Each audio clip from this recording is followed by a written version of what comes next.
Hello, friends. Welcome to Above the Fold, episode 11. I'm Scott. This week we are talking about the our Xbox Series X showcase predictions this Thursday coming, as well as the recent Ubisoft Forward that it was last Sunday, just after our last podcast. So, Yeah. But joining me this week to talk about all these wonderful video games is Arrow. Hello. And Nuns and Moses. Hello. So let's have a look. So the Ubisoft Forward. Did you guys catch all the news? All the news, yes. all of it. Kinda. It was. Wasn't much though. It was Wasn't on much. par. It was on par with the EA showcase. They spoke about the games we already know are coming, as well as updates to their current games. So there wasn't really anything new. There's nothing new to talk about, but they did talk about new stuff being added, and they did. Actually, I take that back. Far Cry 6. That was the new leaked. stuff. That was a Because gorgeous trailer. It's Ubisoft, Yeah. which was leaked. It really was. I mean, let's talk about that for a second, actually, because the trailer. I mean, it tells you a lot about the video game. You can see that. I mean, of course, we're seeing Giancarlo Esposito. So hopefully, I pronounced that Pronounced it correctly. better than me. Cracking actor. So I've not been practicing in front of him now. So this is the same actor from the Breaking Bad and the Mandalorian series. So he's playing pretty much the dictator for this game. So is this entire video, like, if you haven't seen it, go check it out. It's a very, very good trailer. There's no gameplay. There's no gameplay at all, so we don't really know what it's going to look like. All we know is that it's going to be on a tropical island, the island of Yara, I believe. So we are returning back to the tropical islands, gents. So my first Far Cry was when was it? It was obviously back on the original Xbox. Yeah. Wow. Very different game to what it is now, Yeah. because that had like mutations and stuff. You could jump and It had a do map some weird builder as well, stuff. didn't it? Was that? Am I right thinking that? Had yes, a map you builder, are right. Yeah, I think that was with Far Cry 2. Yeah, That was my Far Cry 2 was when I was thinking about. Yeah, that was brilliant. I mean, that's when like Far Cry, I kind of left it a bit after the few after, but I remember the good old map builder, creating humongous hills and getting massive jumps, and yeah, it was a lot of fun. Yeah, I have memories of spending, like, coming home from school, spending hours, like literally until the time I got back from school until bedtime. I would be making maps, and then I would never use the maps because we never play custom games. It was just fun to build because I've never experienced something like that before. Yeah. But I mean, tell me, gents. Adam, you've mentioned that you've played some Far Cry games. Femi, me and you have dabbled. We've played a bit of Far Cry 5. We both bought it together with the intention to play together, which we did. All right. Didn't get too far, and that wasn't because things like the way. It's because I think neither of us really got into it. Yeah, I sorry, just to jump in, I completely agree with what you said. I did not get into that much. I was like, I am wasting my time right now. Like, I don't know what it was about it. I just wasn't having. It wasn't bad. It's just I just felt more like I was just going through the motions. Like I wasn't invested. I wasn't really like. And literally, now seriously, it really felt like when you have to do your laundry. You have to do your laundry. That's how it felt like. Like I had to just play this game because I bought it.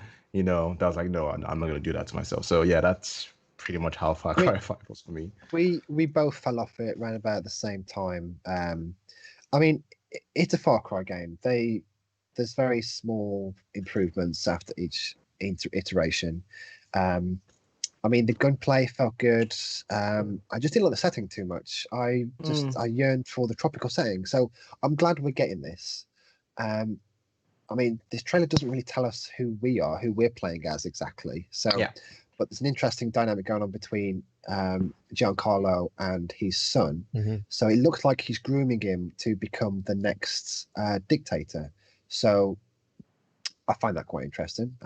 You know, I don't think we've had a good decent. I mean, Far Cry 3 was probably the highlight of the series for me. But that's just me. But yeah, I mean, I'm excited to see what this looks like, see what the gameplay looks like, because this will be coming. Let me have a look. I'm not. This is definitely coming to the Series X, but I think it's coming to the current generation consoles as well. So they did confirm the release date. You know, So it's coming next year, early next year, 18th of February. Which sorry, mate. Let me just. So it's literally the best time to release this game. Because there's not usually anything dropping in that time. So personally, I think that's a great time to play an open world video game like this. But carry on, mate. No, I was just gonna say, if you hadn't mentioned this is taking place on an island, I would have thought it was one of the troubled South American countries right now. I don't want to mention what countries those are, but yeah, one of the troubled South American countries. But once you said it on an island, I was like, okay, I could see that. But just thinking about the last game that I played, that was enjoyable from a Far Cry series was Far Cry 2, where you had to actually remove the bullets from your arms, and I think you actually had to use anti-malaria medicine as well, if I'm not mistaken. I can't remember, and it's long, but I remember you having to literally press a button to remove the bullets from your body as part of a way to heal yourself. It was crazy, but that was hella fun. I remember playing that, and I was like, okay, this is good. This is real good. So they highlighted fire in that game, if you remember. Yeah, they did. Yeah. I remember watching videos about how fire spreads, which was my favorite thing to do in that game. But I don't know if you remember, at the late game you get malaria, and every so often you have to take this freaking pill, and you can't have many pills. I remember, I was like, wait, did I just make that up, or was that actually a thing? So thank you for confirming that. So I wasn't actually imagining that. Okay. So yeah, we'll get some. I think this will be a game I'm going to want to talk about. The more we know more. I mean, the more I see the gameplay. They have released gameplay already, but at the time it was just off stream. So we'll get some proper gameplay for next time. But let's move on, because that wasn't the only game they spoke about. So we won't dive into all of these games. We'll just touch on them. So they Breakpoint, as you know, it's had a bit of a troubled launch. They seem to be committed to that experience. So they've announced a new live event, as well as finally adding AI companions. It was a long video about how it's not just them just copying pasting the feature from Wildlands to Breakpoint. They've gone whole hog, really. They've added all these features. They can do a lot with them. So I'm looking forward. That's out now, actually. So I will be checking that out this Sunday, next Sunday, because I do stream that with my brother. But they also touched. Sorry, just moving on from that. They finally showed some more footage of Watch Dogs Legion. Okay. So they've got a release date for that, so it's coming out 29th of October. This fall, it's going to be jam-packed full of open world games. I don't know when I'm going to find the time, but they did go into a bit of detail into, as you know, this game has been delayed a lot, and I'm glad on the franchise since the first one. The second one I didn't buy. Speaking of second one, during the live show, they were hosting this thing. If you log into the Ubisoft Uplay, you'd get a free copy of Watch Dogs 2. Well, if you could log in. If you could log in. I couldn't log in. Nobody was able to log in. So they ended up giving it out to anybody who could, who could sign up on their little redemption page. So hopefully you guys have got it. If not, don't think you've missed out too much. No. No, I haven't. I didn't. I mean, I wasn't that keen on the on Watchdog. I mean, the very first Watch Dogs I actually played. I actually had that game. It was all right. It was because it was new. There wasn't anything out there really that. It did some new stuff. Yeah, like the hacking. Because I'm a technology nut, so I love everything like that. I loved hacking into things and making barriers pop up when you were getting chased and a load of other different things. But it started to get out of control. You were hacking into literally anything you could see. Now, supposedly, according to the trailer, you could technically stand outside and hack into camera. You could get right inside a building without stepping foot inside it. Which I know you technically hacking, you probably could anyway, but if you could see a camera, you can just hack into the camera, look around, hack into the camera. It's just not for me. I think it got a bit out of control, this one. And now, as you can probably see on the trailer, they're flying around on drones. Which I think is a bit wacky. That's a massive drone. That is a massive drone. This is obviously this is not gameplay. This is a very hyper stylized video. So they've kind of it looks like they've almost looked at the Spider-Verse film, taken some inspiration from that. But it's quite an interesting style. I mean, I wanted to show this because I thought it looked really cool, and it does highlight a lot of what the tone we can expect to see, really. So, I mean, they, like I said, they did go into some detail. I mean, I read articles after articles about what they've done to improve, and it seems like it's just a lot of little things. Like they've added a lot of diversity to the cat, because you can play as anyone. Like from what they've said, there's they've showcased 40 additional operatives. Can hack, sneak, fly with drones, but they've prioritized their personalities as well. Yeah, they've got different perks and skills, haven't they, depending on who you choose and who you recruit. That's the one. You recruit them. You start with the main character, and then you recruit different characters depending. Obviously, you can pick and choose what skills they've got, that sort of thing. So I saw them in the trailer. I think they had a bee lady. So she had a swarm of bees which you could be sent out to attack different people and that sort of thing. Yeah, it was it's quite funny. It was quite interesting. I suppose it is quite interesting, the game, but it's not my cup of tea. No, I'm not sure. I mean, with it being set in London, I thought, it might appeal to me a bit more. But I mean, I try to avoid London as much as possible. Yeah, so do I. But I'm interested to see what it's like. I'm not going to drop any kind of. Well, I don't know. I mean, it depends. It's not this October. Definitely not this October, because I mean, I'll be saving myself for Cyberpunk. But what I mean, what about you, Femi? What are your thoughts? That's November. I think for me, I'm actually this actually intrigues me more than 2 did. 2, I didn't care for anything about it. I had so much fun on 1, and this is not from single player. This is from the multiplayer that we did. Yes. The amount of amount of laughs that I had, and the sheer madness that went on when we played multiplayer with the other guys. That was probably one of amazing moments of my entire gameplay or gaming career. I was just, I remember like leaving each session and my cheek was hurting. Like, when we know it's good when your cheeks start to hurt after you finish playing against, you're laughing so much. So like from that aspect, the first one was definitely I enjoyed it. Now this one, I like the fact that each character has its own personality. That's really interesting. I think they showed one in the trailer or in the showcase of this guy coming from the pub, proper, like, I guess, imagine one of those football fans, like proper hooligan, proper geezer, as they say, coming up from the pub, just smacking people.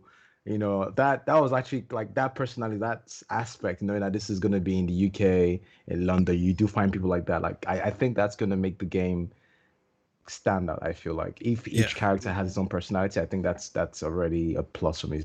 But it's gonna be quite daunting though. I don't know how open this is and how.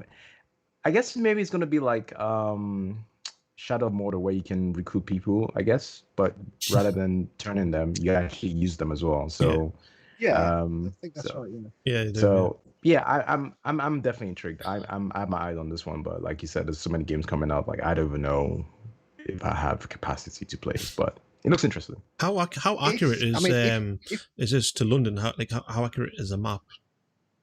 You know, I would say pretty accurate. so is it? Yeah, okay. This is Ubisoft. They Yeah. will try. They did the same with the past games. I think last game was San Francisco, and that was praised for its accuracy. I mean, it's not going to be like Right. 1-to-1 or anything like Yeah, that. yeah. But I think, I mean, I've already seen tweets where people have got their hands on it, have found their apartments and stuff. So It's I don't know, pretty I mean, accurate. Pretty accurate. yeah. So I mean, I see what you're saying, Femi. Because I'm glad you mentioned it, because my best experience with that was the first game. The first game wasn't good from a single player perspective, and the multiplayer was very limited. The fun that we had is what we created. Yeah. Sure. Like, I mean, if they can expand on that, but I don't think. I don't know if I don't. I mean, I don't know. I mean, it would be nice to relive that experience, because we did have a lot of fun. Because I did forget the. I mean, we've got a clan. We had a clan that we named after the vehicles in that game. So. Oh yes. Yeah. So let's move on. They did also, they announced a lot of, I say a lot, a couple of mobile games. Normally I wouldn't mention them, but they did look all right. Probably not going to play them, but they looked all right. But like, they showed some typical mobile trailers, no gameplay, it's all CG. Okay. But they've got Brawlhalla is coming to mobile, so I don't know if anyone has played that. I actually downloaded that this weekend. Have you Hoping really? to play it. Yeah, because it's meant to be like Smash, but obviously this you can play on so many platforms, tied to, PC, Nintendo, exactly, not tied yeah. to Nintendo. So, and it's crossplay. So, yeah, I'm looking forward to checking that out. Yeah, I mean, from what I saw, it looked very good. Like, it had a cracking art style. I've only ever played Smash Bros. That's the only one I've ever dabbled with. So I'll be interested to see what it plays like on the iOS. But it's going to have like some crossovers as well. I think it's already got a few with Lara Croft, WWE, and Ben 10. So yeah, awesome. Yeah, that doesn't it's not place at all, is it? So I'll be Rayman. They also, you'll be Rayman. Yeah, I'll be Rayman. I love Rayman. Sorry. They also mentioned. They also mentioned Tom Clancy's Elite Squad. Now, this is the one that I don't know what to expect. It was the CG trailer, free to play mobile tactical RPG. So when I first saw it, I thought, oh, maybe it's another Hitman Go style game, but I have no idea. But there's 70 characters spanning across the entire Tom Clancy universe. It looked all right. I mean, we saw Sam Fisher, just Ubisoft teasing us like, we need that. We need that freaking Split Cell game. Thanks for rubbing it in.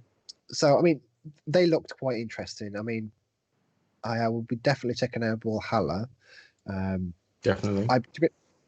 To be honest, I completely forgot it existed. I was like, wait, this isn't a mobile game, is it?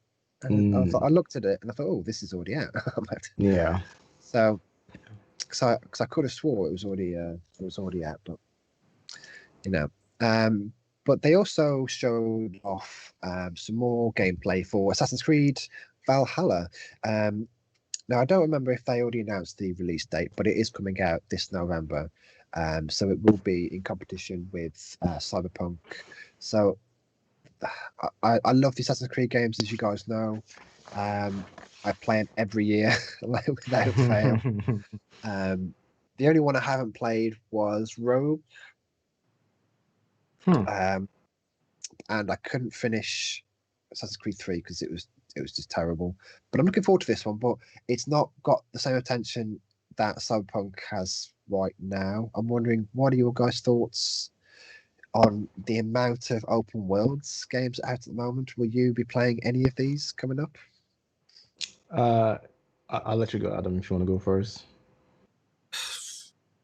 You know what? I'm thinking about picking up Watch Dogs just to give it another go. I kind of slated it just before. Well, not slated it, but a little bit down on it before. The more I see in that trailer, I fancy something open world hacking. Like I said, I love the technology. I might give that a go, if anything. Right. Hyperscape, I did download that. Well, that's open world, sorry. No, that's something else. It's beta now, so Yeah. Far Cry, I might pick that up. What about you, Fem? Okay. Shall we list out the games? We got Cyberpunk coming out. We got Assassin's Creed. Oh, that's obvious. Cyberpunk, isn't it? Yeah, Assassin's Creed. yeah. Assassin's Creed. We have Far Cry 6. We have I feel like I missed Watch Dogs. Watch Dogs. We have Watch Dogs. Then what else again do we have? We've got Cyberpunk. I mentioned that already. Yeah, so that's 4. So I mentioned 4 games, and they all. There is some more as well. Looking at the games that have been confirmed for the launch window, this. Okay, look at the launch title. Yakuza Like a Dragon. That's an open world game, as far as I know. So Ultimate Fishing Simulator. There's quite a few. It's an open world. I to be honest, I don't see myself playing. I mean, all of them. I don't put this way. I don't see myself playing all of them at the same launch period or launch time. No.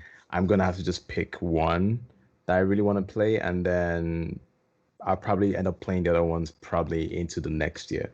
But it's a lot though. I'm not gonna like after playing all these open world games. Maybe after playing 1 or 2, you probably just want to play just a single lateral, like just narrow Cuphead game that isn't so Cuphead. So yeah, I'm just a bit worried that I might get I might get burnt out by having all these open world games out there, and I just want something that is more straightforward. Yeah, there is a fatigue for these kind of games. There's a reason why Ubisoft took a break because there's only so many open world games you can play without feeling like you rush through it. Yeah. Like if you want to get the most out of these games, you do not want to be playing any others really. Like the Odyssey, man. I sank God knows how many hours into that, but there was no other open worlds available to me at the time that I actually was interested in. Yeah. So I see what you're saying, but I think, the situation we're in, I think it's easier now more than ever to play as many games as you can, especially with the current circumstances. But that's a good point. There's not enough hours in the day really to play all these bloody video games this year. I mean, I want to play Halo Infinite and Cyberpunk. Anything else can wait, as far as I'm concerned. Yeah. I was just gonna add that I like the way I'm gonna play this game. Probably that I'm gonna end up just playing it in a way that I would probably do, let's say, 20% of the side stuff and just focus on the main bits, which is probably not the best way to do it. But because I want to move on to other games that I want to play, that's probably how I'll do it. And then maybe at some point come back and then, decide to complete whatever side quest or side missions that I missed. Yeah, well, I'm glad you said that actually, because I read an article about Assassin's Creed Valhalla. They won't have any side missions. They've gone on record saying there's no side missions. They're approaching it very differently. They've not given me much information as to what to expect. So I suspect maybe it's going to be more of a live, you stumble across it, it's up to you whether you do it or not. It's a nice change for me. I feel like that side missions distract you a hell of a lot.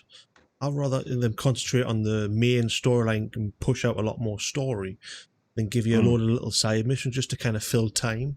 I think they're more of a filler instead of a concentrate on the main detail of the game.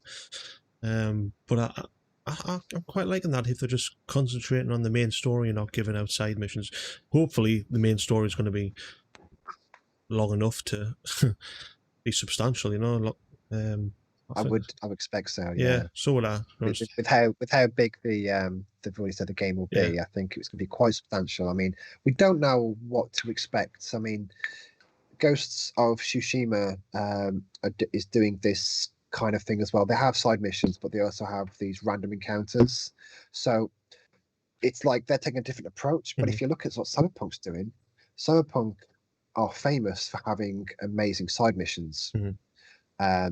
Like if you ask some of my friends, or at least some of the people on my Twitch feed, you'll see that if you ask them like what's your favorite part, they will say this specific side mission or this side mission.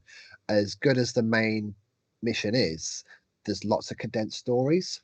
But what Assassin's Creed, no, what Ubisoft is famous for is these really tedious fetch quests. Oh yeah. And they were everywhere. I love like from Origins, Syndicates, Odyssey.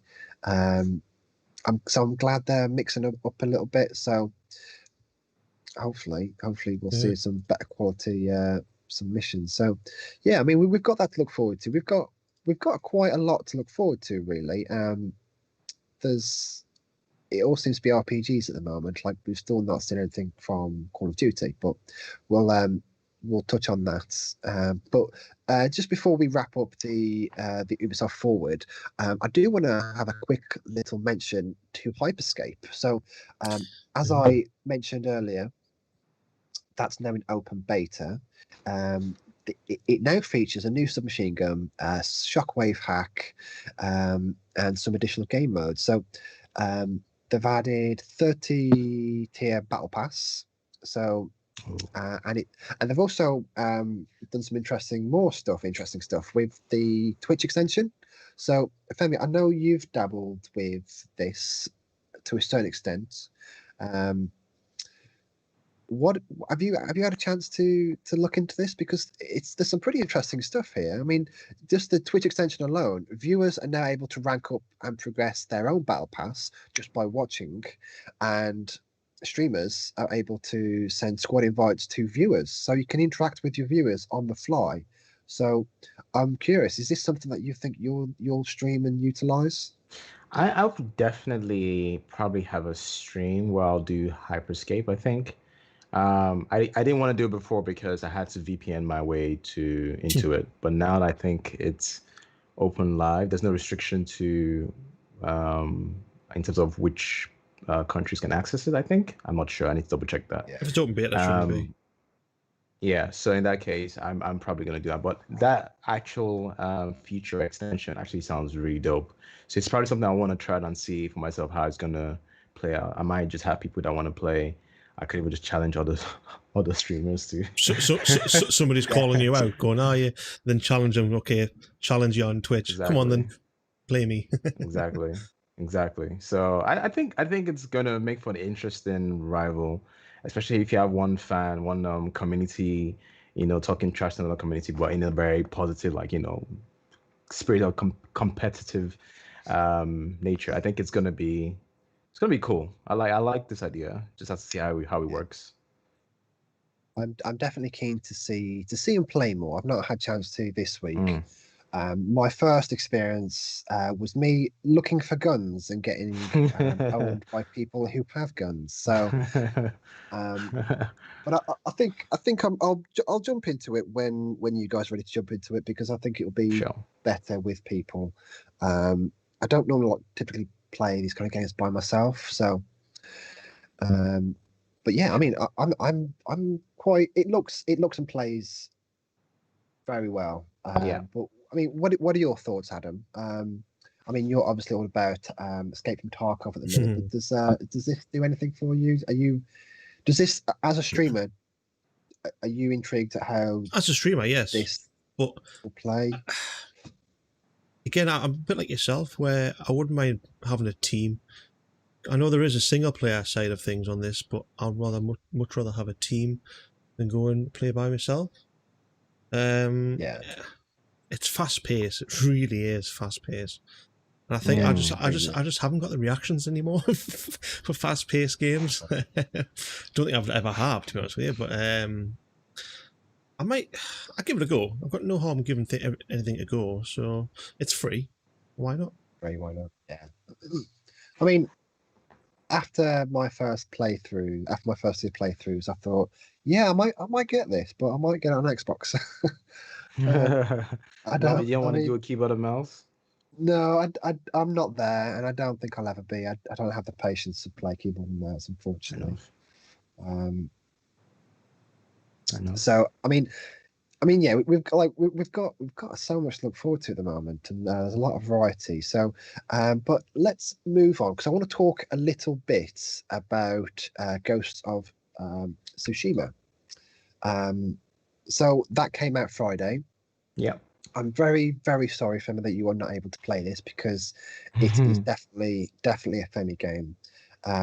You asked me my thoughts yesterday of what I thought, and as you know, I'm a very critical person because I'm passionate about video games. I mean, I want things to be good, and this game, it's one of the most, if not the most prettiest game I have ever seen on a standard PlayStation 4.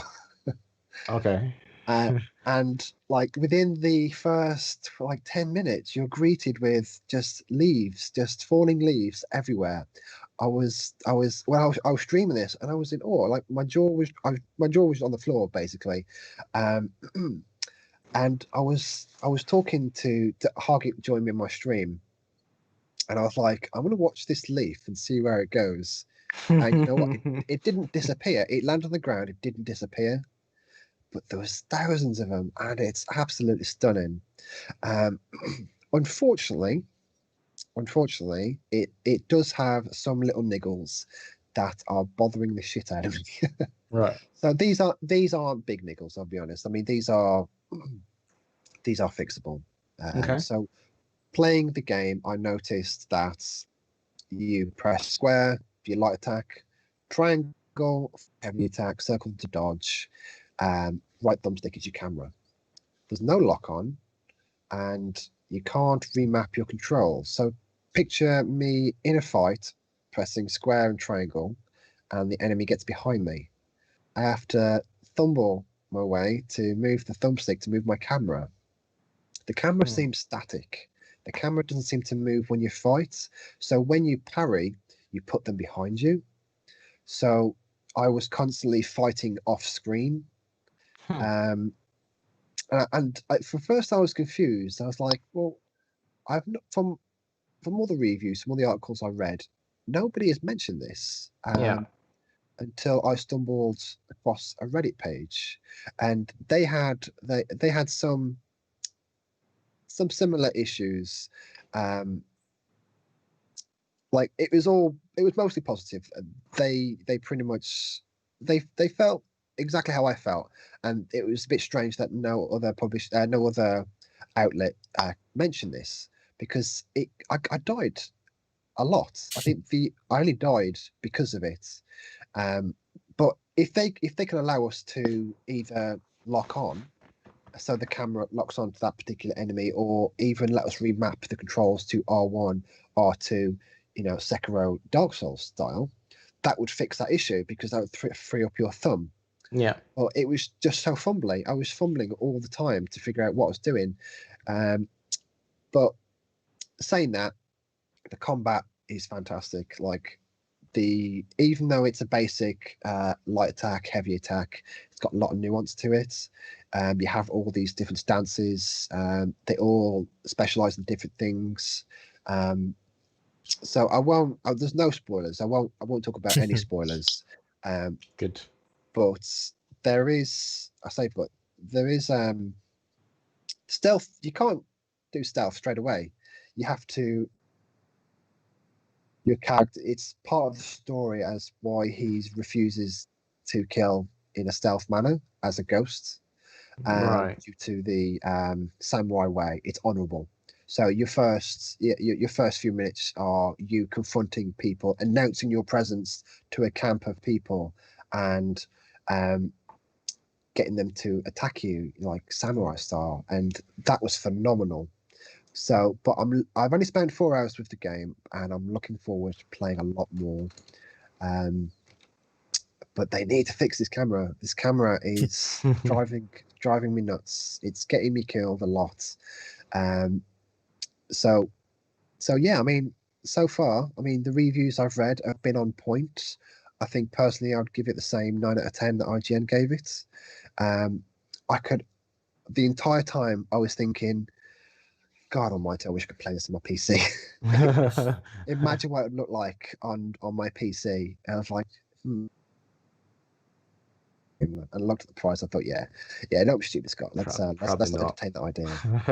So it's definitely my game, my kind of game. As you know, gents, I do love the whole Japan scene. So yeah, I wanted to iron out these little niggles for me, and then I'm prepared to throw myself into it. I mean, he won't stop me streaming the game, but it would make it a lot easier.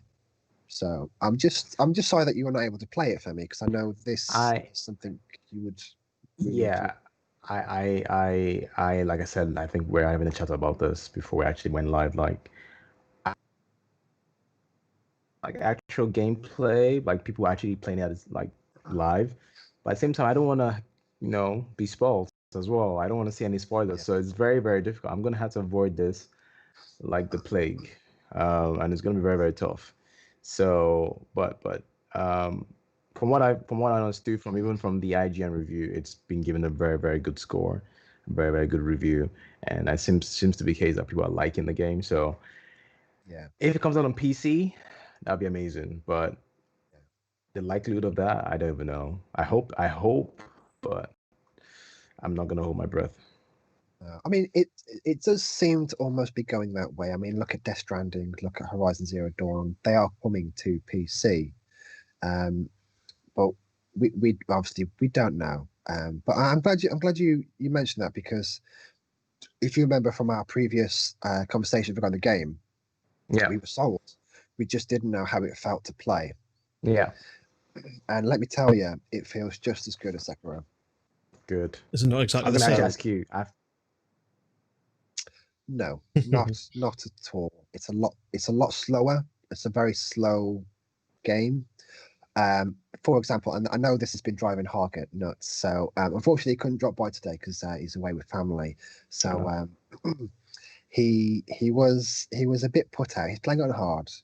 Now he got killed a few times. So imagine, let's say you've died for the 10th time, and every single time, the enemy that killed you would come up to you, falling, and just execute you. Like there's no rushing. He would just take his time, get on his knees, and just slit your throat. And that drove Hargett, drove him nuts. And I thought it's hilarious. But it's little stuff like that that make the game rather unique. It's not in a rush to get anywhere. Just real quick. First of all, City Lights, thank you for the follow, man. I appreciate you coming to chill with us.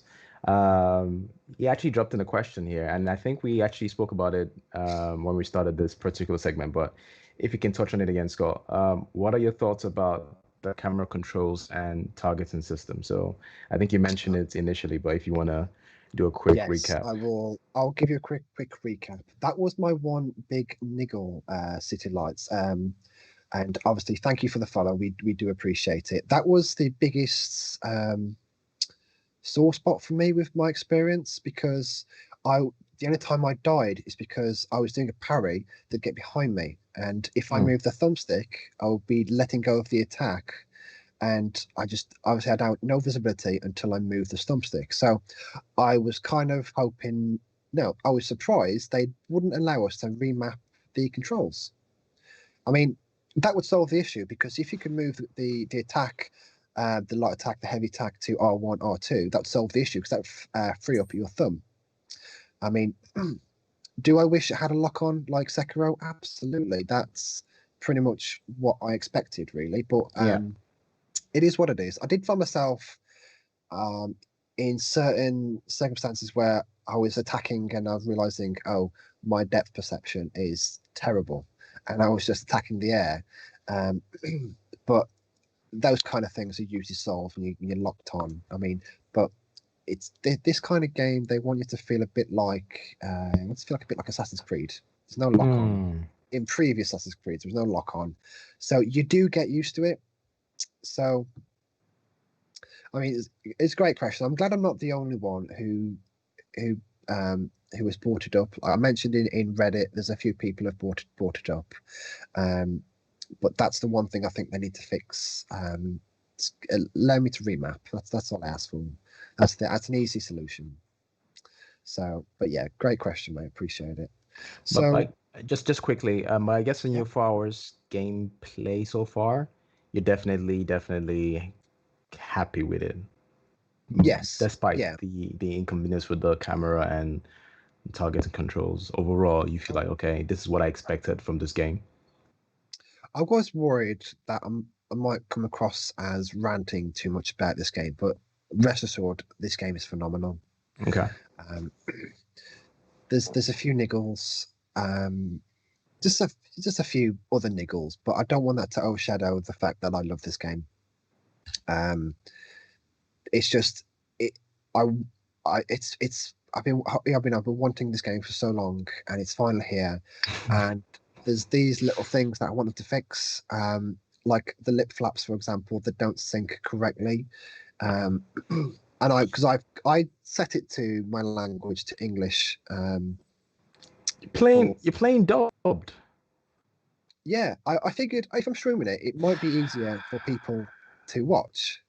And then I watched Target stream, and he had it Japanese with subs, and I thought, of course, but isn't he's a true man of culture? Aren't your lips not in Japanese, or aren't they still talking in English? But you know what I mean? No, so it's bad lip flaps for both languages, because okay. because when I played it on mine, I thought, oh maybe it's Japanese, maybe it's meant to be voiced in Japanese, because they weren't matching up, they weren't marrying up at all. And then I watched Target stream, and it's like, oh, lips aren't so it's obviously a problem, but it's a problem that can be fixed. I mean, it happened with Mass Effect Andromeda, if I remember correctly. So it's just one of the early teething issues at the moment, I think, for the game. I mean, these are tiny niggles, but things I do hope would be patched in soon. That would definitely annoy me. I'm not gonna lie. Like, that would actually trigger me a little bit. But anyway, it's a bit silly how they've came up with the game. That's one of the main things they should have really checked. In a way, make sure the lips are syncing up. I was quite surprised, because I'm looking at an accessibility, like people with disabilities who want to play this game, but they can't because the controls are not customizable. I mean, this day and age, there's not many games that is very strict, and it shouldn't be like a week 2, week 3 kind of patch. Right. I mean, but it is what it is, and despite these flaws, it is a quality video game. It looks fantastic.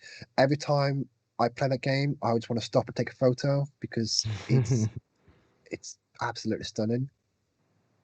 But let's move on quickly, because I did come across some very interesting headlines this week regarding the Metacritic. So they've delayed user reviews to ensure players have time to play before submitting their opinions. So there he is. There we are. I had a bit of technical issues there. Camera just glitched, so sorry about that. We were Skype for a while. So I'm actually the true image of Skype, but don't worry. Keep going. You're the poster boy, mate. The poster boy. So yeah, like I was saying, Metacritic are delaying reviews. I don't know if you guys have picked up on this yet, but I thought it would be a great discussion to have, because we've seen a lot of review bombs, especially since The Last of Us 2 dropped. People can just review the game. They don't have to own it. It can be before the game releases, and people are taking their frustration out of the video game by review bombing this. So it looks like Metacritic have taken steps to try and at least do something about it. I mean, it's not a solution; it's a delay.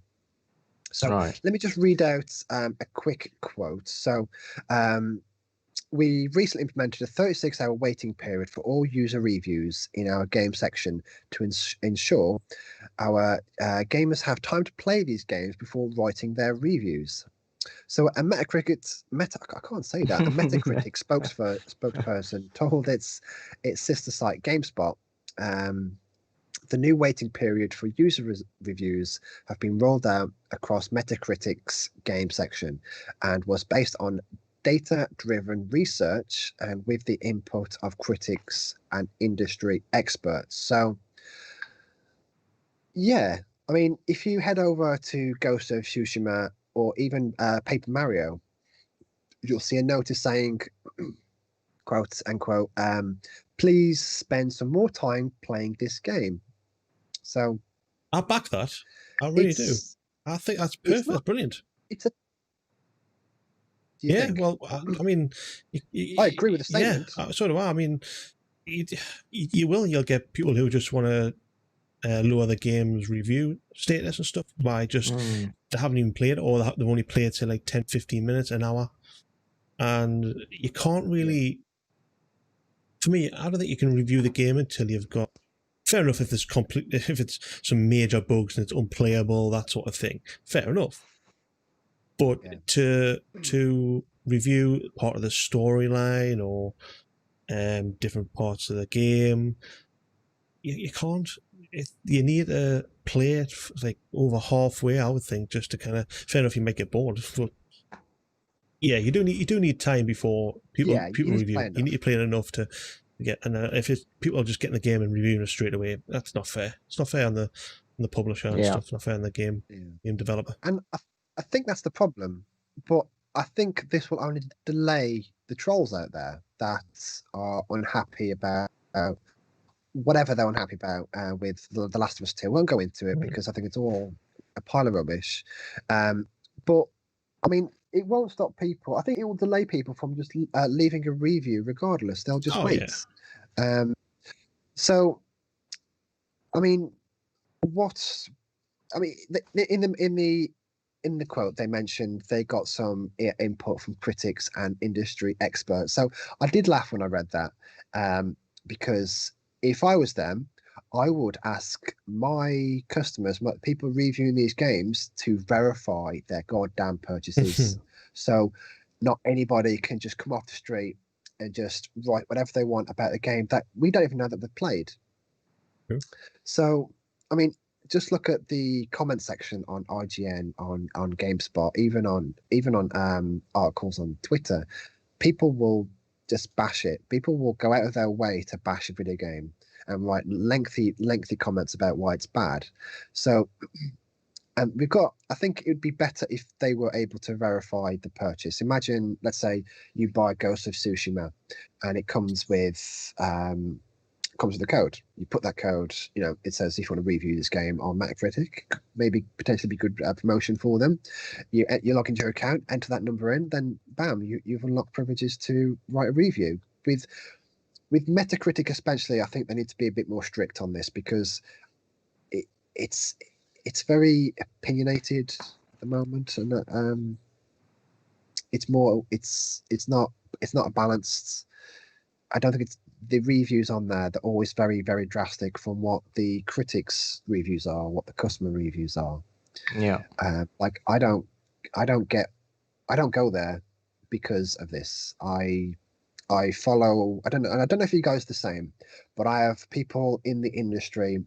Paris. There's Ryan McCaffrey, Destin Legary, Miranda Sanchez. These are personalities I follow because I value their opinion, because I've noticed that we share a similar taste in video games. But for other people, they go to Metacritic and they'll see, oh, this game got a 60 or whatever, and it's not very good. Yeah. But I think it's a conversation worth having because I think things do need to change because review bombs shouldn't be a thing. Just thinking real quick. Steam, do they allow people to review games that they don't have, or because I know you can see if your friend has this game. Mm-hmm. I wonder if Steam implements a system that they only let you review a game if you have the game, or does it allow anybody to review a game? I don't know. I'm just wondering if you guys know, Don't. because that then touches to your point about entering the code into Metacritic if they want to go down that route, because that way it's verifies this person has actually purchased and meaning they have played said game. And I think that's probably a good idea. What thing is that they need to come up with a way that is going to make their site a credible source for consumers to go to and say, okay, what actually is the feel for this game? Because if more and more people see that, and there's a lot of trolls going to this website putting crap in, for them as their own websites, it's going to lose that it's going to lose that credibility and then affect their own reputation to be able to be that go-to place for people to go to, and obviously affects everything else. So for me, myself, I think I usually go to IGN to look at what the review, because again, this person has played this game. I might not see, okay, because they gave it a 6 or a 7, it's going to completely affect what I decide to do, but at least that's a good starting point. I can then look at for more, maybe like my friends that have played this game or people that I know that have played this game, and see what else they say. So whatever they decide to, they need to do something about it. But I think this is a good start, because if you're really committed to really trolling the game, you will still end up waiting 36 hours and then put whatever. You might cool off after that time. Exactly, and you might be like, you know what, I forget or whatever, and you end up not doing anything. But for those people that really do want to put a review about the game, they will still do it. So I think overall, if you, let's say they do this over like a period of, I don't know, a month, you do get a good sample size. I think the quality of the review will be better than how it was before they implement this, because that way people that are not patient enough to troll will leave, and people that are really, really patient enough to troll will still troll, and people that do really, really want to put a review will put in a review that isn't trolling. So I think it's a good start. Now, will this work? Time will tell, but I think at least they're doing something, right? So I think we just have to see if this is going to help. I don't know, but I think it's better than nothing. But yeah. Yeah, you did touch on some great points there. I mean, I'm not sure. I've never tried to review a game on Steam that I haven't owned, so I can't really speak to that. But they have taken a different approach to their reviews. So they have this section. So let's say, like for example, we saw Borderlands 1 and 2. They were adversely affected by the 2K announcing that Borderlands 3 will have a 6-month timed exclusivity to the Epic Game Store. Yeah. So I think after this, Steam realized, oh, maybe some changes need to happen, because they were review bombed quite badly, even when they did come to Steam. So they've come up with this off-topic review section. So if you're complaining, leaving a bad review, saying it's bad exclusivity, blah blah blah, that comment will be tagged as off topic, and that will not go towards the score that people see. Where we see like mixed, overly positive, etc. So I think that's a good system. Yeah. I don't know how much moderation that would entail, but it seems to be working so far. I mean, we've there's a lot of different ways to approach it.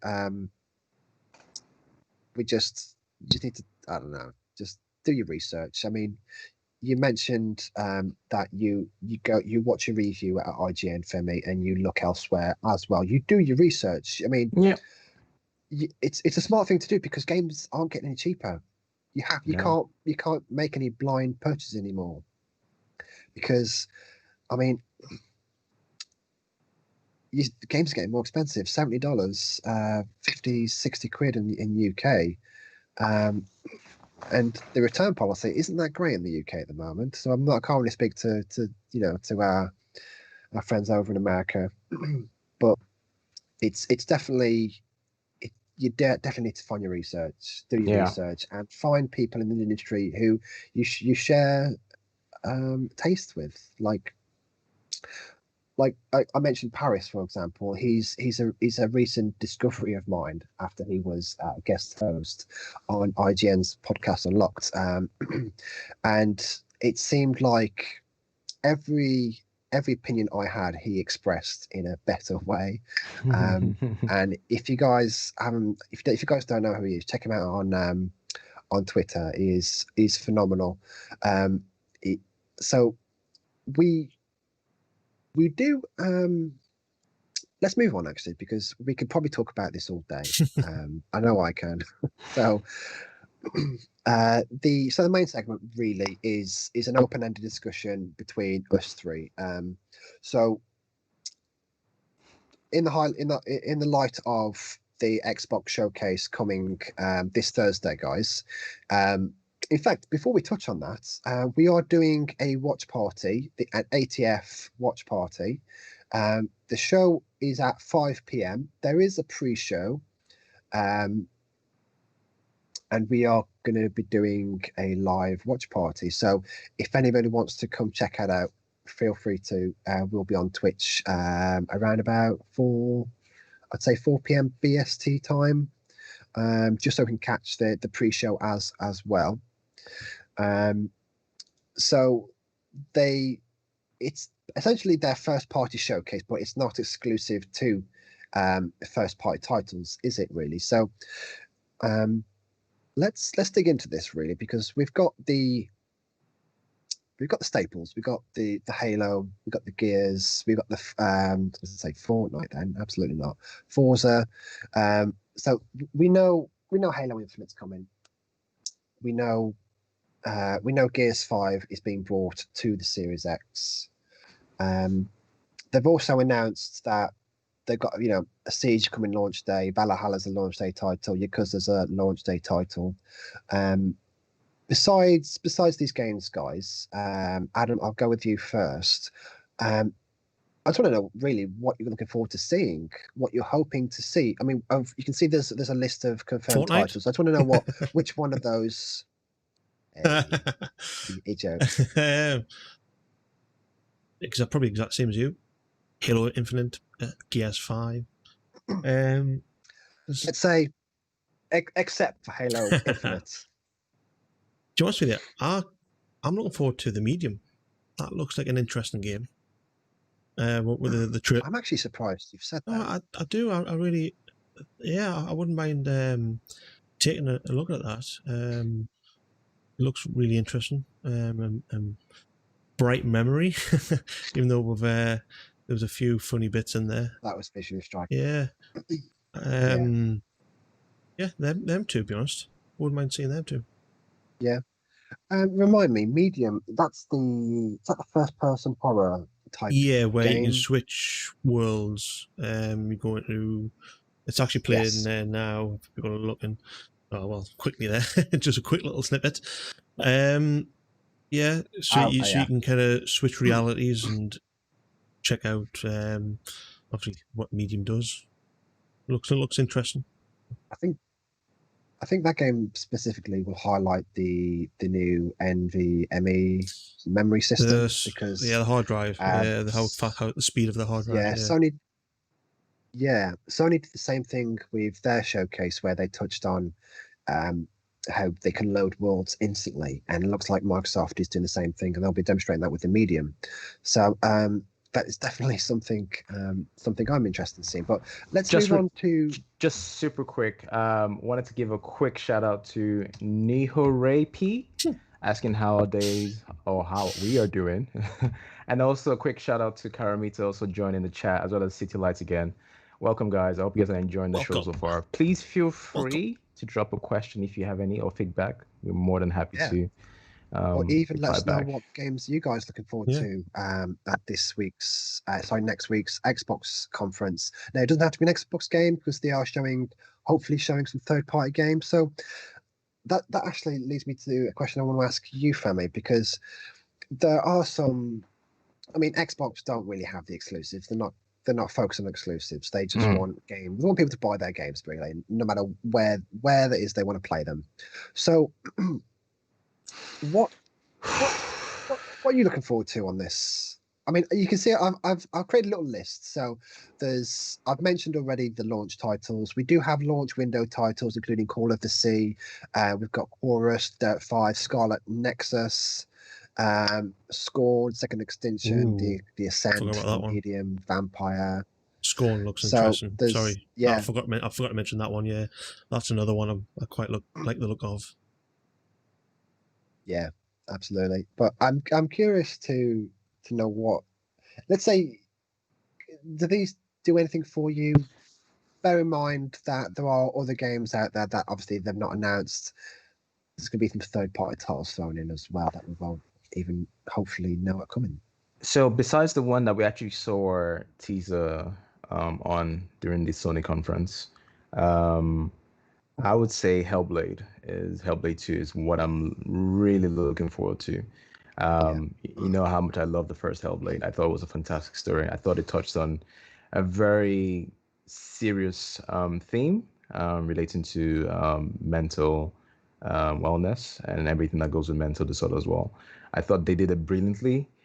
So I'm really curious to see where they take it on from there in Hellblade 2, and knowing that there's going to be a co-op element as well. So that in itself is already something. Yeah, I believe so. So that in itself is already something that I am super, super, super stoked about. Now, setting that aside, like I said, everything else besides what's already been shown in the Sony's conference, we know that Microsoft has been acquiring a lot of studios, right? A lot of studios.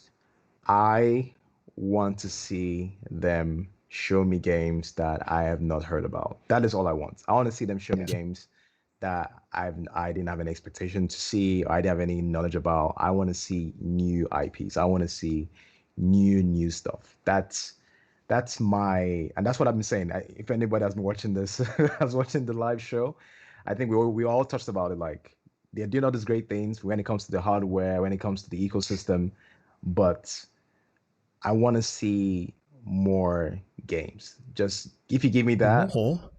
then Jeez. I'm happy. Say again? I mean, All I said is more. There's loads. There's a big list there.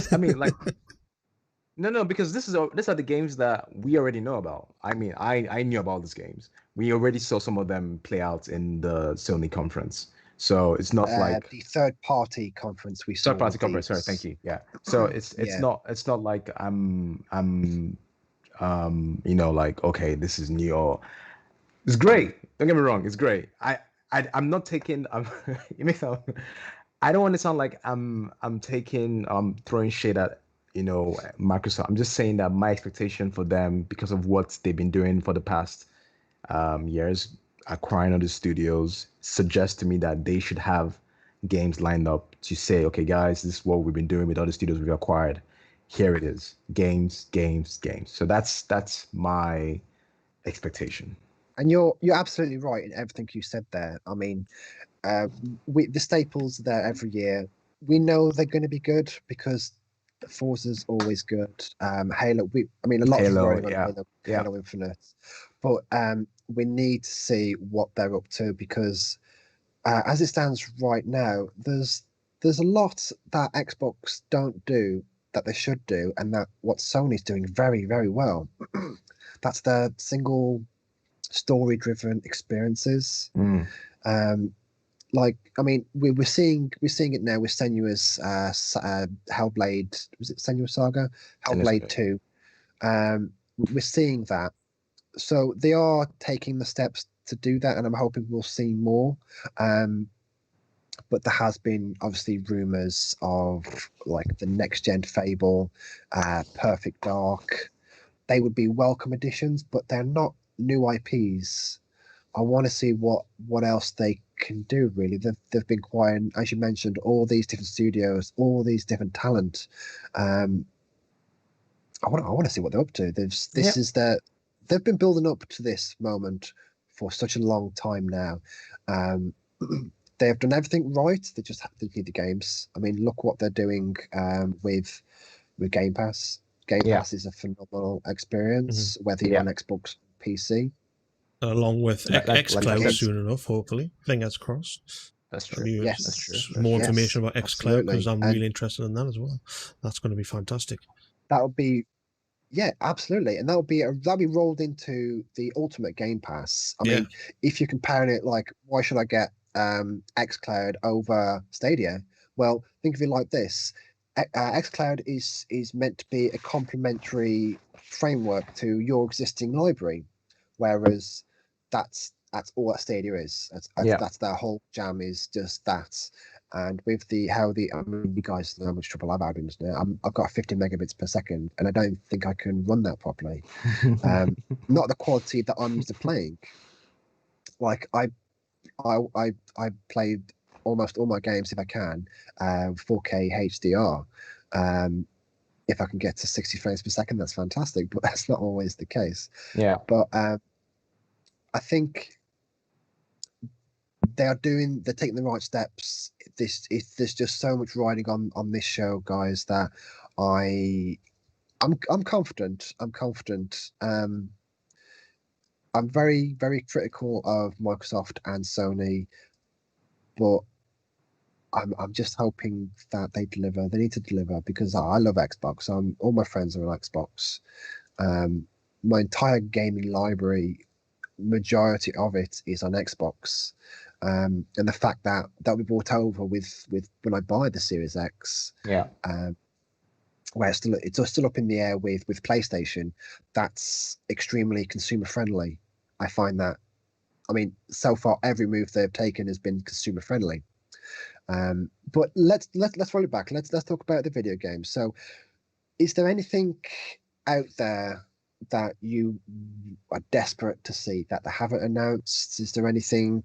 Doesn't have to be first party, can be third party, because as we mentioned in the previous shows, talking about the EA showcase, that it felt like they might have held stuff back. Yeah. So let me ask you then, Femi, is there anything that you would hope to see that isn't primarily a first party game? Just before I actually answer that question, Nero in chat actually mentioned about the games. Do you guys think they will be delayed as well because of COVID-19? Adam, I'm going to let you have a crack at it. What do you think? Do you think that the games will be delayed, or those games that have been planned out for this year because of COVID-19? I mean, what's it's hard to say, really, because I don't know. There's a lot of studios out there that are working from home, are doing a lot of work still at home, and still cracking on with the development of the games. But I wouldn't be surprised. I wouldn't blame them if they got delayed, because at the end of the day, there's nothing you can do about it, really. You just got to be more careful now.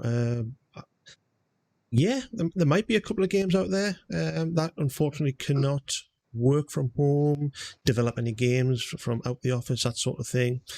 I would think there might be, but we haven't heard of any. I mean, there's always delays, but if it's down to COVID, can't really tell as well. I mean, like Cyberpunk was because there was a lot of bugs. Maybe they didn't have time to fix them. They knew about them a bit earlier, but they didn't have time to fix it because of the lockdown and stuff. You just don't know, really. You just can't really tell unless they come out and say, hey, look, sorry guys, we haven't been in the office as much to develop this game. It's going to be delayed. Fair enough. No problem. Yeah. What about you, Scott? I mean, I'm going to bounce off Adam there. I mean, it brought some cracking points. There's a lot they can't do from home. Mocap, for example. But yeah, I think the most we'll see, Neo Ray, sorry if I butchered your name there, buddy. I think we're going to see some delays. We've seen some already. We've seen the Destiny 2 Beyond Light expansion was delayed by a few weeks. This was down to COVID. And it's only a good thing. They don't. they're smart to delay these games, and I think we will continue to see delayed games whether we know about them or not. So there's games in development which we probably won't hear about because they're just starting off. But I think it's been long enough now that people have managed to they've been in quarantine long enough to get all their employees up and running in their own home. I've watched behind the scenes videos with Bungie explain like their process with this is. So same with Cyberpunk. I mean, I wouldn't say it's been an easy transition for them from my side of the fence, but it's something that they are still going to continue to work on. But I think it's unavoidable at this point. Yeah. I mean, they want to keep their employees safe, and I'm glad that's something that they're doing, and they're putting the money out there to their employees and saying, yeah, take all these computers, take all these monitors, work from home, do what you need to do from home. With the current technology, it's easy to do that. I mean, we're doing a podcast on, I don't know, from all different parts of the world. So it's definitely, it's a great question, mate. I'm glad you brought it up. But I think COVID-19 is going to affect more than just video games in a lot of different ways that maybe we're not even aware of yet. Yeah, just to quickly touch on, if you look at like in the world of anime, there are so many shows that have been delayed, seasons that were meant to come out at a scheduled date this summer, either came out at a later date or were pushed to next year purely because the whole voice acting or having the voice actors to do their parts for those anime wasn't possible. So I imagine for games that do require that same services, for example, Baldur's Gate 3, they also had to adjust with their voice actors not being able to get into the studios to do the same thing. So it's the same thing. I feel like certain processes would have to be adjusted, and in that adjustments, it would obviously push certain deadlines, down the road. So it wouldn't be a surprise if games will be pushed because of what's happening, because each company is trying to adjust to the current situation, and by doing so, things like this would have to push back. So yeah, I feel like it's not one of those things that works for everybody. Each company's got to find their own way of working. So, I mean, I'm glad you brought that up because it's not a topic we've spoke about yet. I mean, there's different challenges no matter what you do, but working from home, personally, I prefer it. I'm more curious to see how things will change when the quarantine ends. See whether they'll opt to go back to the studio, because with my company, they're like, you can do whatever you want. Like, we don't want you to come in until the end of the year, but if you want to come in now, if you feel the need to come in now and work, you can. So it's nice having that option. But let's just rewind a bit, because I did ask you a question, and thank you, Neo Ray, for that question. It was a fantastic one.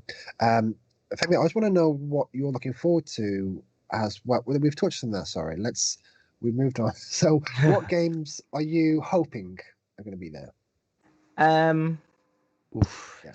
That's really tough, to be honest. I guess the games that I know, I would like to see, and this could be third party, right? It doesn't have to be. Yes, of course. Like we did touch on the EA access, the Ubisoft, the stuff that we hoped they would mention but didn't. Yeah. So. Well,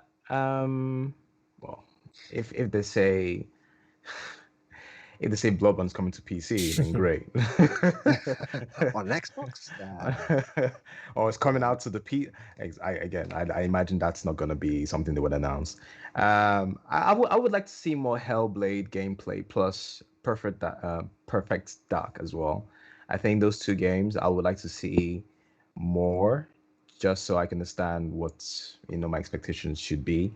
But Perfect Dark, knowing that I played it on the N64, that I'm actually super curious about. And yeah, again, it's such a very, very hard question, because I could say Prince of Persia, but that wasn't announced in Ubisoft. So I was hoping you'd mention that. Yeah. So I was surprised if they didn't announce it at the Xbox. It would be unprecedented. I mean, Xbox has announced games first, and then we've seen more from the publisher afterwards. So it's not unheard of. It is in the realm of possibilities. Yeah. If I see those three games, if I see only Prince of Persia, that's the best conference for me. That would just make the conference the absolute best for me. But no, besides that, I would say just to see more Hellblade gameplay and potential teaser or even a gameplay for Perfect Dark would be great. Yeah. I mean, even gameplay for Hellblade too, because we've only seen a CGI cutscene so far. Sure. So yeah, I mean, you've touched on some good games there. I do want to mention something quickly. That I didn't put this in the brief because I wanted to get your reaction, but there is a Prince of Persia game coming. Annie? It is a VR game. Oh God. It is. You can't buy it.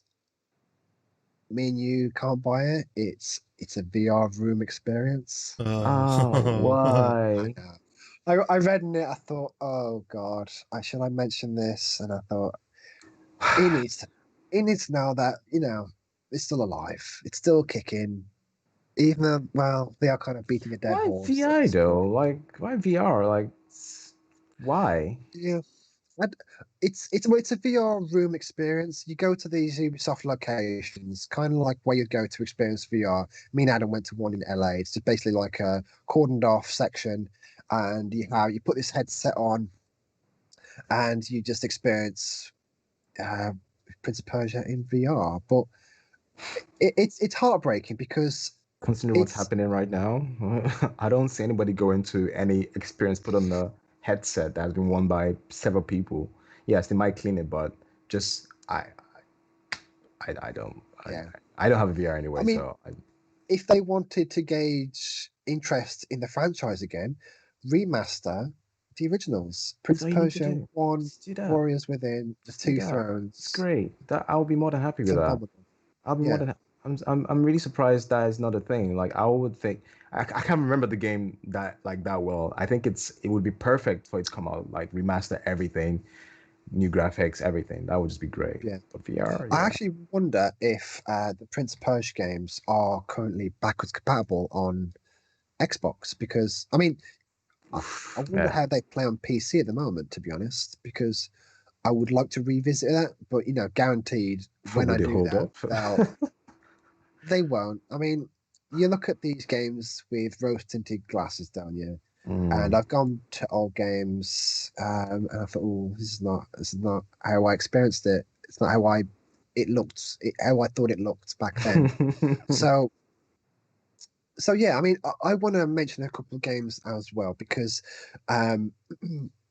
Ubisoft and EA's more EA play I was disappointed with. I mean, yeah, we saw Star Wars Rogue Squadrons, which I love, which I'm going to get. It's not a AAA title. It's a budget title.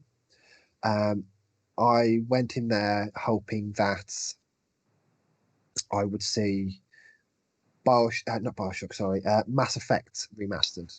Right. That's all I wanted from that, really. Or even maybe to see a teaser of what the next step in that franchise is after Andromeda, because obviously that game went down quite badly. It wasn't a great game. It wasn't a great Mass Effect game. A good game, but not a great Mass Effect game. So there's other things beyond the first party titles that I want to see. I mean, look at Ubisoft. I mean, I've been, not even me, Ryan McCaffrey, IGN crew, they've been clamoring for a Splinter Cell title for so long. We're only seeing in these mobile games and in events for Breakpoint. Listen to Michael Ironside do an interview saying, he never left. I'm like, what does this mean? So I want a Splinter Cell. There's a lot I want. But I do expect that any titles early in development might have been delayed, or at least the announcement might have been delayed due to the COVID. Yeah. So it is what it is. I mean, we've from what we know so far, it's got the console, the Series X at least, will have a cracking lineup. We'll have a lot of decent games to play. We'll even be able to play current gen games. Destiny, for example, that's been confirmed.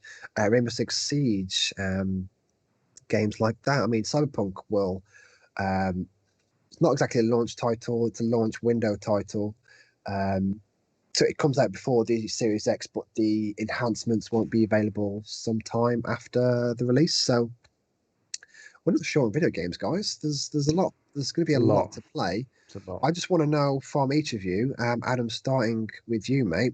You've mentioned in the past that you're going to get a Series X day one. Yes. What will be the first game that you buy?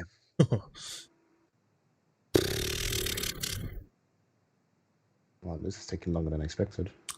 I know, right? I was expecting something. No, there's a few. I need to wait till all the conferences are over because there's something out there that hasn't been mentioned. That might be a release day game. So I don't want to say anything yet. I want to wait till it's Thursday.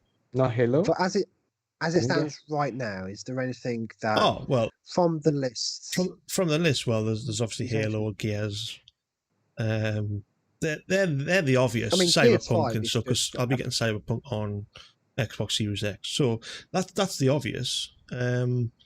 Again, I wouldn't mind seeing Conquer Live and Reloaded remastered or the new version. Hey, they might. We've mentioned this in the past. That's a game I would love to see. So that question's probably better for next week after.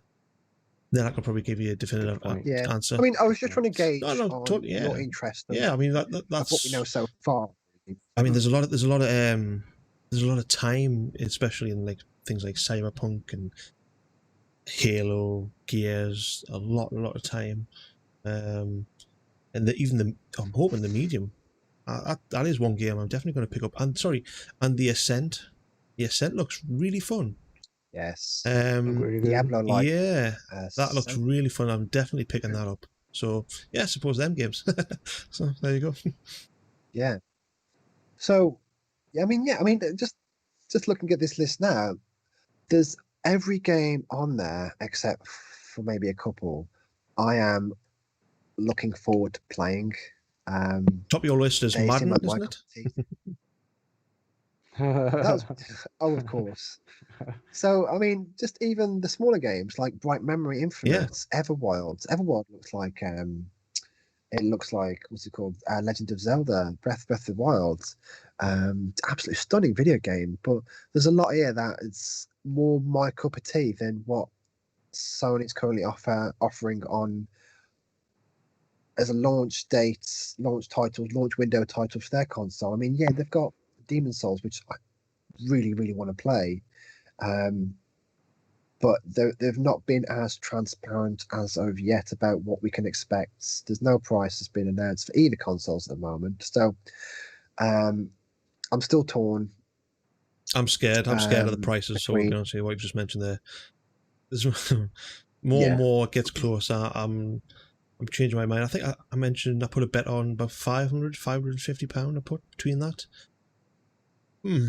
I think that might be for the basic version, what they call Lockhart. Is that right? That hasn't been announced. Well, I'm glad you mentioned that, Adam. I'm glad you mentioned that because they have like in other stories this week. If you scroll down a bit, you'll see that they've actually cancelled. They've stopped production on the Xbox One X and the Xbox One S digital edition. So, I mean, they're going to continue production on the current One S. So, I'm thinking, is that the budget model? And Lockhart is the midpoint, and the Series X is the higher end. What are your thoughts? I don't know enough to say, to be honest. And yeah, my guess is as good as yours, to be honest. Like I don't know. But I mean, the PSP was around longer than the Xbox Series X. Sorry, the Xbox One X. So, I'm just curious to know what they're doing. I guess maybe that might be something they might touch on in the conference next week.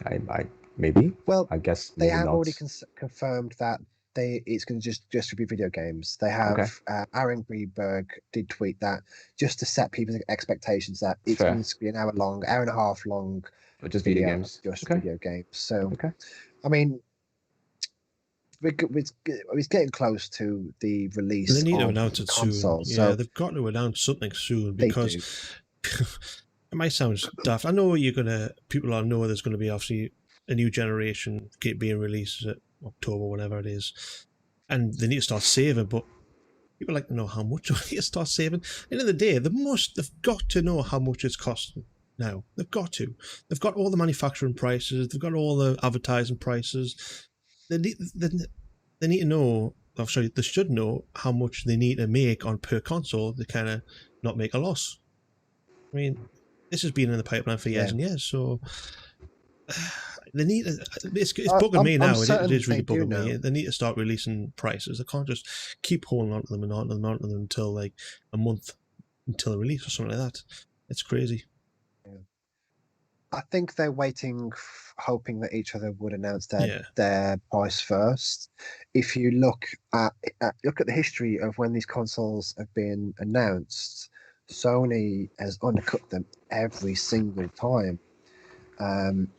So Microsoft are doing a wait and see approach. This is the first time they've done that. They're hoping that Sony will go first, then they'll announce their price maybe a bit less, because that's how Sony got the lead on this generation. They saw how badly Xbox fumbled, and they said, oh, you can get all this better console at the time for less. And it went well. So I think Xbox are trying to mimic that success in a way, because that would be a great lead to the generation. But I think we'll hear soon. I think we'll hear very, very soon. I mean, we've only got just a few months left really to decide. But yeah, I'm glad you brought that up, because I did forget we had that in the notes. So, but let's start winding down now. So Adam, I'll hand it over to you, mate, because we do have some goodies to look forward to. Yeah. So awesome sales and etc.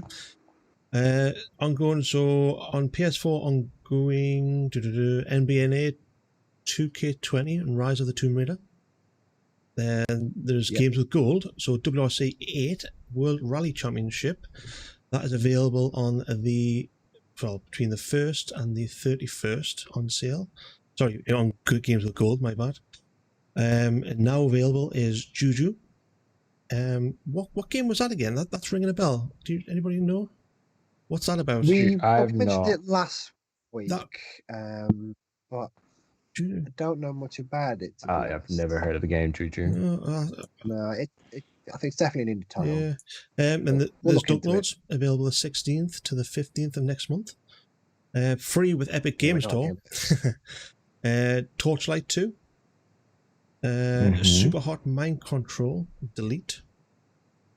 Then on sale at the moment is No Man's Sky. You got 50% off on PS4, Steam, and Xbox.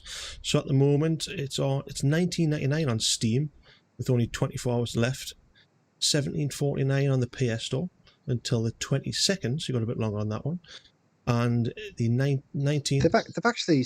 Sorry, they've just released an update for that game. Yes, there was an event on recently. I didn't quite note that down. I think it was more of an event than anything else.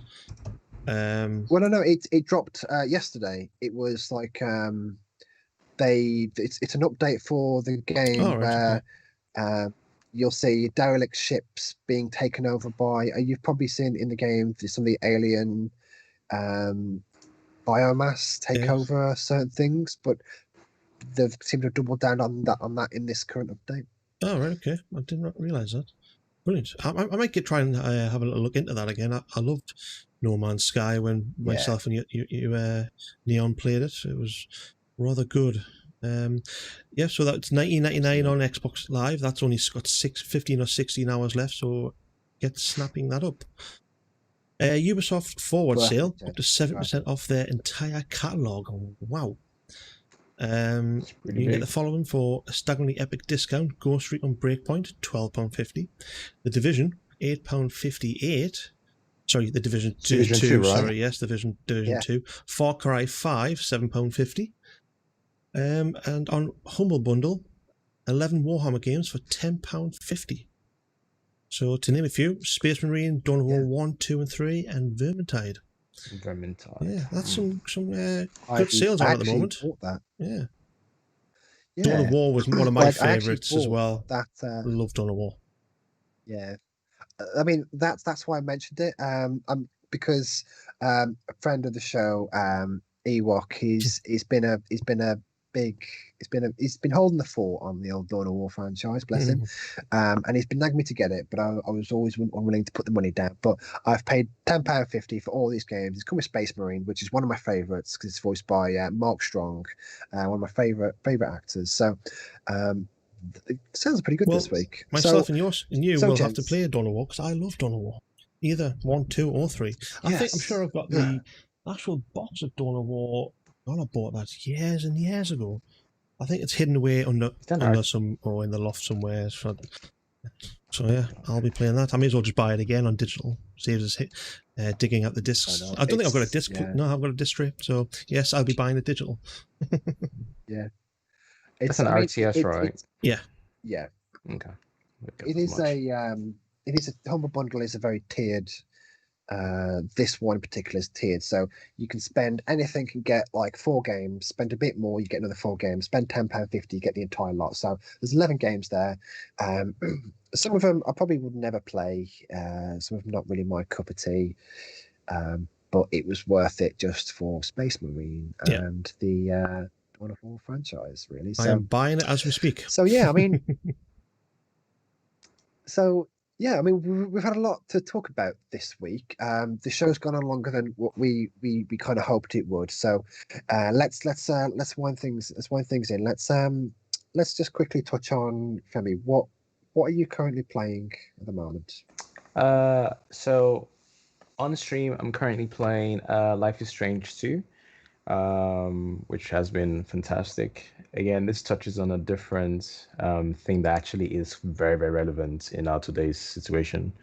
For those of you that are in the news, Life is Strange 1 was actually fantastic as well, which touched on another theme. So both of those two games have been good. I would definitely recommend it. Off stream, I've been checking out the open role queue for Overwatch. So this is where you can play like the back in the days comp where you're not locked into a specific role. Wow. So I've been checking that out. Invite me. It's been interesting. We've had 4 tanks and 2 DPS. So great. I remember them days. DPS. They were brilliant. The good old days. So yeah, it's like good old days, right? Yeah. So it's great.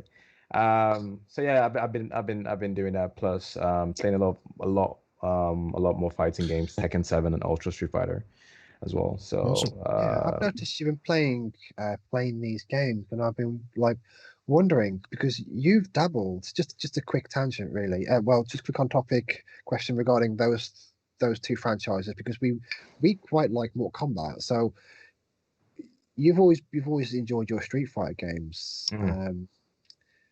So I want to know how it holds up. Really, is this? I don't know what Street Fighter game you're playing. Is it? This is Ultra. This is Ultra Street Fighter 4, which is pretty much how I remember it, and it holds up really well. I'm playing on PC, so it's great. It looks good. Feels good. Feels even better where you're smashing somebody and winning. It's not often then. And what I heard. I heard Dark was doing the smashing. So Dark, for those of you know, is a friend of the channel as well. Both this and our own individual Twitch channels.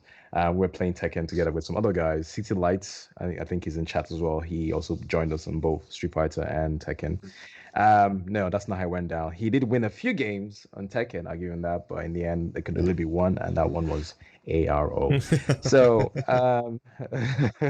so yeah, I'm playing a lot more fighting games, and yeah, it's been great. Fantastic. A lot of variety in your stream lately. I'm loving it. We definitely need to play some more fighting games. I've been itching to go back to Mortal Kombat 11 for some time, but where can people find you, Femi? So yeah, you can hit me up on Twitch at A_R__O. I stream Monday to Saturday. Mondays to Thursday, I'm going to continue Life is Strange 2. And then Friday is going to be our multiplayer Friday where we play all sorts of fighting games and whatnot. And then Saturday, we have a Divinity stream. For those of you that like Original Sin 2, come check me out then. Or either one of my streams. Also, you can also find me on Instagram and Twitter at A_R_O. 2NG. I post quite a bit of content on Instagram. I'm still trying to get my head around Twitter. It's a work in progress, but feel free to follow me on either one. You can reach me up there. So yeah. Awesome. Fantastic. So I want to know about you then, Adam. We know what you're playing at the moment. Yes. You're playing Attack on Tarkov. Attack on Tarkov. Attack on Tarkov. Escape from Tarkov. Oh, could you imagine? Could you imagine that collaboration, Attack on Titan and Escape from Tarkov? It'd be great. I'll play that. Yeah, absolutely. So, is there anything else that you're playing at the moment, or are you watching anything? Yeah, I'm still watching Ozark, and actually a bit of rewatching Narcos. Narcos is fantastic. So I'm in the drug scene at the moment. I don't think he means that literally, by the way. He's definitely not meaning that. On Netflix, that's where I'm at. The drug scene on Netflix. He's looking at tips, isn't he? He wants tips. I'm looking how to smuggle drugs and wash money. So yeah, that and obviously Escape from Tarkov. I've had a few little problems in the background with family and job work, etc. So I've been concentrating on that. That's why I haven't been streaming as much. Hopefully, we've also been playing A Way Out the last week, and we need to again catch up on that this week, which myself and Neon Demon will be looking at and letting you know when we're going to play this. Well, I'm going to exact date, but that will be listed soon. But apart from that, yeah, Escape from Tarkov, Ozark, Narcos, and sort of a few things in the background which will be getting released soon. I've got a few little ideas which I need to let people know about. Yeah. But apart from that, you can find me at twitch.tv/nunsandmoses and on Twitter, nunsandmoses_live. How about yourself, Neon? Where can we find you and what the hell are you playing? Well, obviously, I'm playing Ghost of Tsushima. That's what I'm streaming in the evenings. We've mentioned already A Way Out. We'll work on a schedule for that. I'm really enjoying that game. It's a very different type of game to what we've played in the past. And I am dabbling in a lot of different games in the morning. So I'm still playing Gears Tactics and Ghost Recon, but I've recently bought the expansion for the Division 2, the Warlords expansion. So I was talking to some friends of mine last night, and they're really, really into the Division, and they're like, Scott, you need to check out this expansion. We'll do some raids. So they sold me on it. I bought it. So whether or not I'll be streaming that, I don't know, because my guys are very chaotic and not always family friendly. So I might save that for off stream. But I'm trying to think now what I'm watching. I've been recommended by one of my viewers, my good friend Raza, Monster. So have you? Monster. I mean, this is an old anime. Femi, have you heard of Monster? I've not even heard of it. What is it about? Well, So actually, tell me later on if you want. Yeah, I'll quickly touch on it because I've been itching to talk about it since Raza mentioned. But it's a thriller. It's a horror, more thriller than horror anime, and it came out in the early 2000s. Okay. And 70 odd episodes long. You can tell it's an old anime, but my God, it's like it's nice watching something and not knowing what's going to happen, because I feel everything's becoming more and more predictable these days. I'm watching that. I'm still watching Dark on Netflix, and that's about it really. I've just I did catch up with Lucifer.